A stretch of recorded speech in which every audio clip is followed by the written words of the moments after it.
Hello and welcome. My name is Donald Byler. Today I'm going to walk you through a simple threat hunting exercise within Symantec EDR. We'll kick things off with a PowerShell event review. We'll hide some event types initially, which we'll come back to.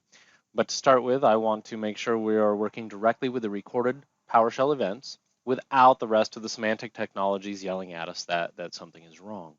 We'll explore event fields, toggling some of these into view to quickly help our understanding of the event chain. We'll use event actor PID and process PID to manually build out a process lineage. We'll also take a look at the hidden event type 4100 from our first query to more quickly identify process lineage. We'll also submit a file to Sandbox and review those results. We'll request some process dumps for review and perform an endpoint search. With that, let's go ahead and jump over to the EDR console. This is the login page for the Symantec EDR console.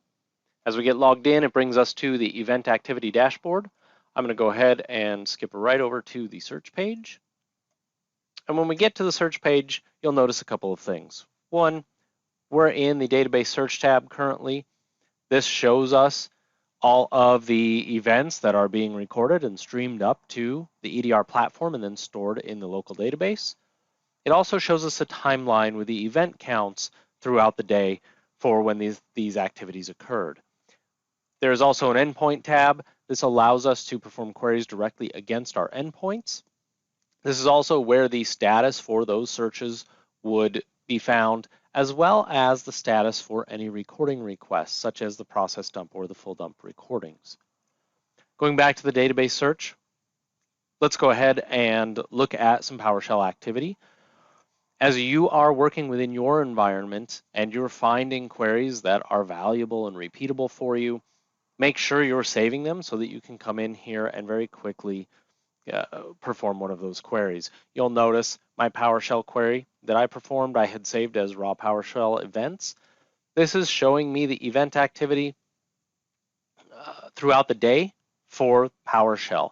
I have a minus type ID 4100 here that I am hiding from view for now. We will come back to these 4100 events.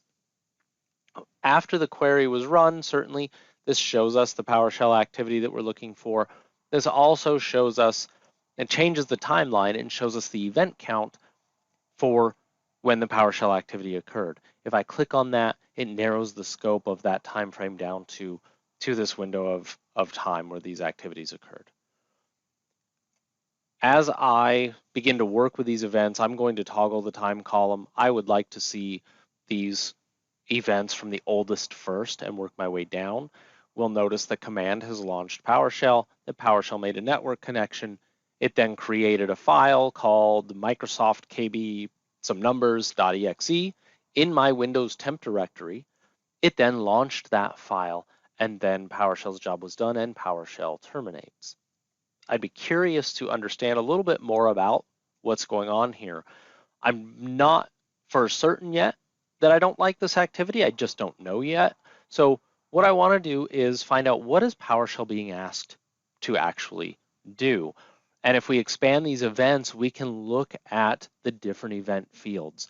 Depending on what you're looking for, certainly some of these fields will have no value, and then some of them may be very valuable. It just depends, again, on what you're looking for. In this case, we're looking for details related to PowerShell. There are other fields in here, things like enriched data string info. This has a decoded command field that allows us to look at, if had the command sent to PowerShell been encoded, we would have been able to decode those and then make them human readable, and we would display that information here.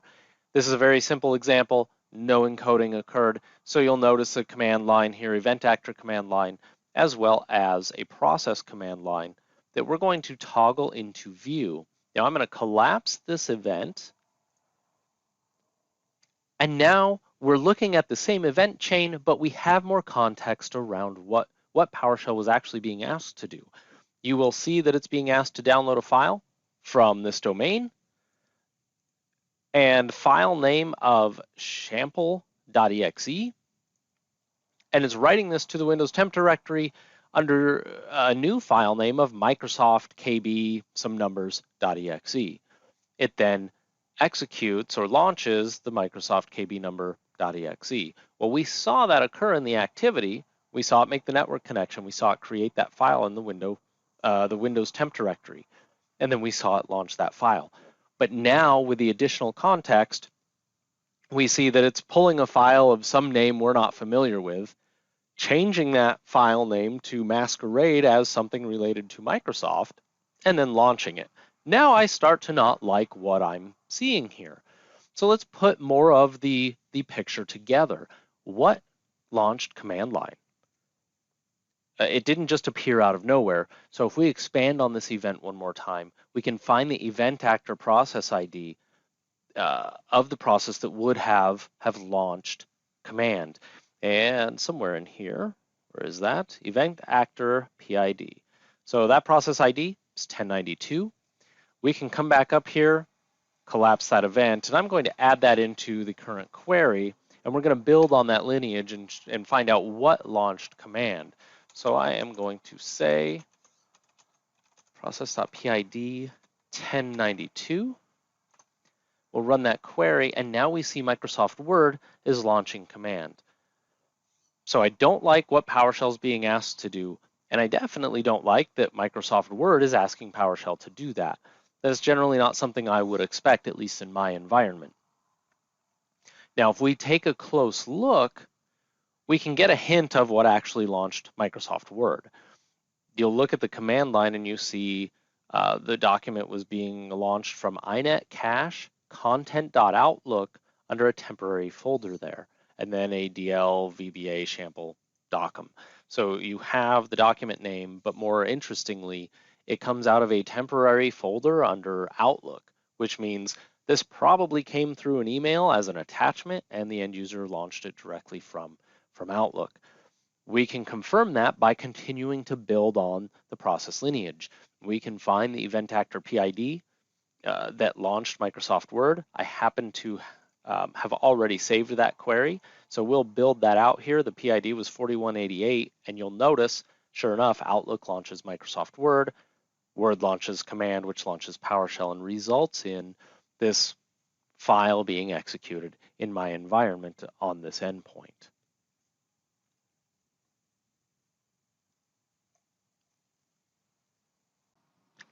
Now from here, decisions need to be made, right? If the trust level of this endpoint is such that it's just time to reimage that box, then maybe that's what we do. For purposes of using this solution, we're going to go ahead and continue our investigation. And I think my next stop is the actual executable file that was downloaded and launched. So I have that, the link to the Microsoft KB number executable here. And when I click on that, I get some interesting information about this file. It's going to tell me current file name, though there may be multiple file names involved if we have seen records or we have records of the files with different fingerprints, or I'm sorry, with the same fingerprints, but just different file names. And as we scroll down, we're going to see different details. Do we see this file related to any incidents? And there are some incidents within EDR. We'll look at those in a different conversation. What other endpoints in my environment have we seen this file on? Right now, just the one endpoint that we have noticed in our previous queries. We can also see file downloads came from certain domains and the different file instances on the endpoint. Now, I might be interested to see the related events, the complete picture of the events related to this file. We've seen the PowerShell events, right? We've seen what launched PowerShell. If I click on the related events tab and we scroll down here, I'm going to go ahead and toggle the time column again, bring the oldest event up first, and we see some similar things. PowerShell creates this file. PowerShell launches this file. Now all of a sudden I see a lot of technologies, Symantec technologies that don't like this file. I see a suspicious file detection. I see type ID 4100 and I see a lot of that. These are the event types I hid from the previous query so that we could work just with the PowerShell events. But you'll notice Symantec's behavior engine doesn't like this for a lot of different reasons. And it builds that lineage for us pretty immediately. If you recall, we built out Microsoft Outlook, launching Word, launching Command, launching PowerShell, downloading a file, and launching that file. Well, you look at, for example, this 4100 here. Email client launched PowerShell, which attempted to launch a suspicious process. If we expand this event, you'll see the lineage was already built out. Outlook launches Word, launches Command, launches PowerShell. This is the same thing we built out manually just a little bit ago. So recall through some of your queries, or remember, as you're going through your queries, don't ignore what the Symantec technologies are also telling you about as they come up with their verdicts. Now, if we hid those again from this view, most all of these events are Symantec technologies that didn't like what happened, but I still don't have an actual picture of, well, what happened when this file was launched? It was launched and then it terminates. What else is going on? There are a couple of things I might want to do to determine that. One, let's submit this file to a sandbox. We're going to pull it from this endpoint. We're going to go ahead and submit that. Click OK. That should pull the file from the endpoint and send that up to the sandbox for review. I would also like to look at the process dump. So what's the recording stored at the endpoint for what this file actually did? If you'll recall, the events being recorded and streamed to the platform are the important things that tell us, hey, give us an indication that bad things are happening, but it may not be absolutely everything related to those events. So if I pull the process recording, again, from this endpoint, we'll go ahead and get that information so that we can review that. Now, the sandbox is simply a detonation of the file in Symantec's sandbox environment. We're going to record what the file does in our environment. We'll give you back a copy of the recording, and then we'll give you a verdict on whether or not it is good or bad based on the behaviors monitored within the sandbox. Now, if we start, let's go look at the logging. We're going to look at the actions, and this should tell us how we're doing from the sandbox submission. Looks like it is still started. So let's take a look at the status of our process dump and see what we get. We may end up simply pausing this recording until the results come in, but I expected them back fairly quickly. If we go to that search page and we go to the endpoint tab, we're going to see the process launch and the records returned. So we're still waiting for these to come back. And we might be able to view some of these related to that file. Oh, not quite yet. I was hoping we would. So we'll pause this recording. We'll come back when we have some results. Now, as soon as I paused the recording, I went back to the sandbox results. I went to logging here, and we had sandbox results back. So we have not yet seen the results from the process recording from the actual endpoint, but we did get back that file is malware, our submission to sandbox was complete, and that the sandbox did not like that. If we go back to the file details now, we'll be able to learn a little bit more. Now you'll notice here I have Cynic modifications. Previously, the Cynic modifications were 0. We had Cynic as the name for the sandbox technology. The file had not been submitted to sandbox, and now that it has been, I can quickly move to the Cynic actions or activities that were recorded. Now, by default, we're just going to list what was malicious and suspicious, but we can drill down into the full recording. We see it changing a host file. We see it copying itself to a new file, to local temp directory as a system.exe. we will also see, let's see, some process started, a lot of registry activity. At some point in all of these events, you will see a registry creation for some persistence. So we should see some of that as well. But this is what was recorded in the sandbox, and this is what came back from that recording. Now, this alone, knowing that the file actually executed in our environment, we didn't see anything actually prevent it. It's safe to say we really don't trust this endpoint. We probably time to re-image or otherwise clean up or remediate what that file might have done. Now, we can, and again, we know that it was executed and ran on an endpoint. If we go to, let's head over to the endpoint results,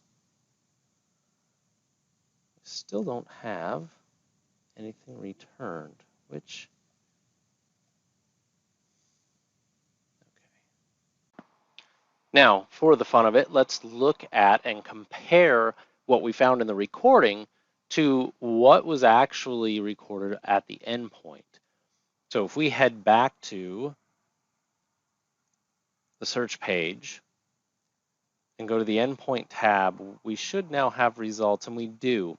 The process dump results are going to show us everything that that file would have done when it was executed at the endpoint. And as we scroll down here, I am going to toggle the time again and put the oldest at the top. And we see this executable file, it creates a sample.dat, which I believe we saw in the recording from the sandbox. It loads a handful of different DLLs. It creates that system.exe file in the local temp directory. So we are seeing it match up to doing some of the things that we saw in within the sandbox recording. It definitely did what it was expecting to do or what it wanted to do on our endpoints. Now, I think the last piece of the puzzle here, certainly there are different options we have. We can work with the endpoint itself and start remediating. We can isolate the endpoint. We can remove delete the files. We have some options for just remediating these.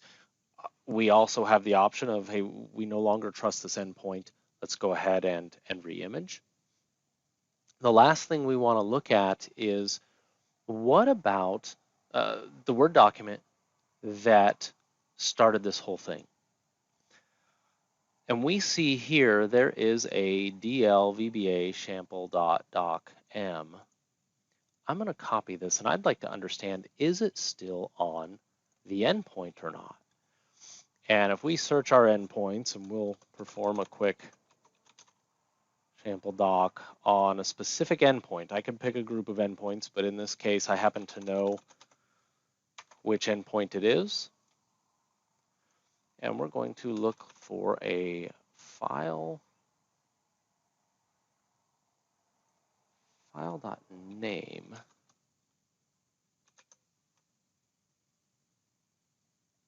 File path will work.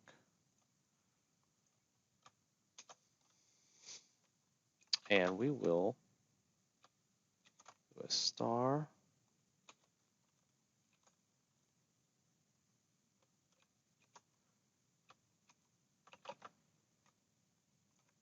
Right, and we will go ahead and perform that search.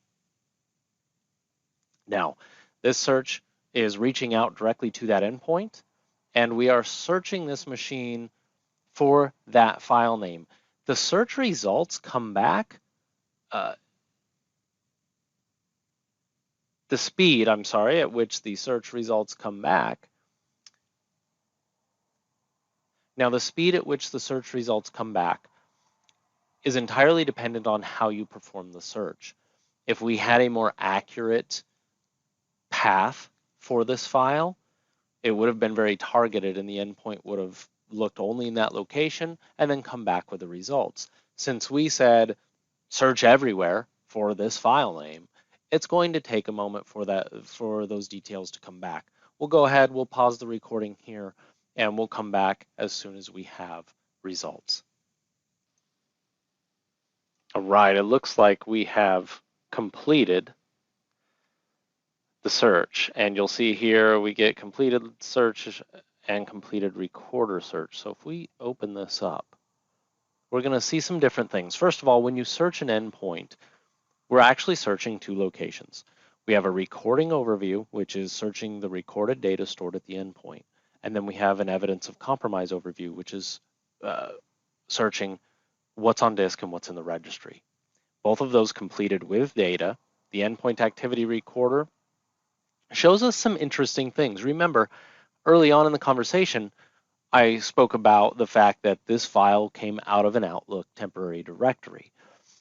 Depending on what happens throughout the day, these files are created and then they're removed. So it's entirely possible in this temporary directory that this file would have been deleted before we could have gained access to it. And you'll notice Outlook's creating this file. Outlook creates the file in the temp directory, modifies the file, and then at the very last, it does remove that file. So it's no longer available in that temporary directory where we originally saw it performing its work from.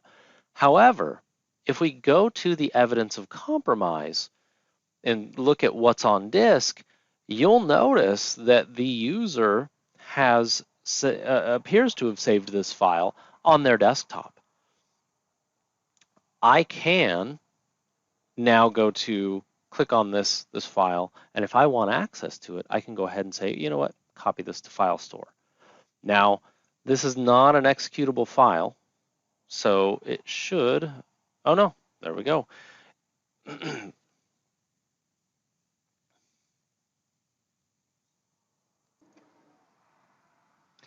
Now, because I've located this file somewhere on disk on that endpoint, we can go ahead, go to the file details here, and we can copy to file store. This will reach out to the endpoint. It will pull the file up to the EDR platform so that I could pull it down.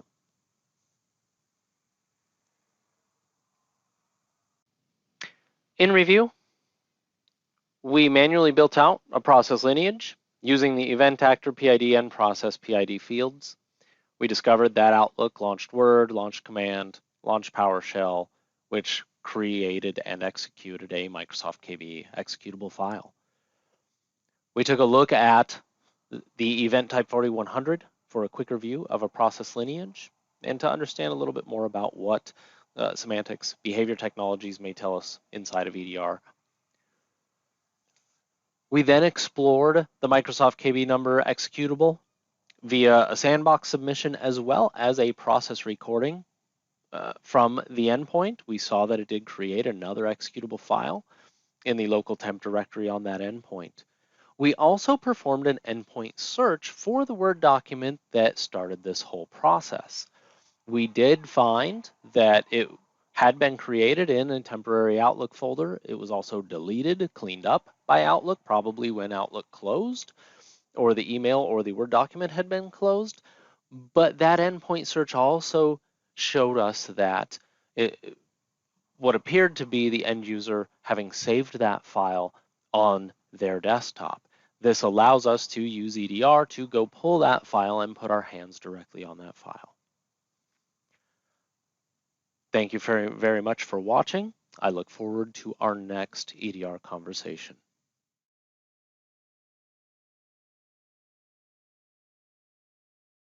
Symantec's strategy of integrated cyber defense remains. It is the primary driver of how we think about what we're trying to accomplish as a company and as an organization within Broadcom. And the real driver of that is many of our customers are struggling with the fact that they have a massive amount of diversity in their environments in terms of the tools they use to protect themselves. And it's driven partly by a desire to have, best of breed, to try to stop the bad guy with the best product that's out there. The problem that a lot of them have run into, though, is it creates an enormous amount of complexity, and they're not able to take advantage of all of these pieces because they spend a lot of their time managing them, learning how to use them, and then spend a lot of their operating time integrating them so that those systems work together as a cyber defense environment. And so what Symantec's view is we can do a better job of driving that integration. We have the critical and leading technologies at the places that matter, whether it's at the endpoint where your users are interacting with your systems and your data, whether it's the networks that they go through email or web to touch services that might be in your own data centers or in the cloud. And then the added protection of information intelligence around how to enforce security on the information as it's moving through your environment. And then now, because of the CA consolidation of identity into Symantec, we can also determine who should have access to which information and which systems. That is the primary driver of what we are thinking about. How do we help you deploy and build an integrated cyber defense platform? And that is being built so that you can run it either on your premises, so in your own environments, or you can run it in the cloud, or we can run it in the cloud as a SaaS service. And so the ability to deploy not only in your legacy environments, but also in the new environments that you're migrating to. And the last important thing about this is all of the integrations that we are doing, all of the workflow that we are enabling within our products are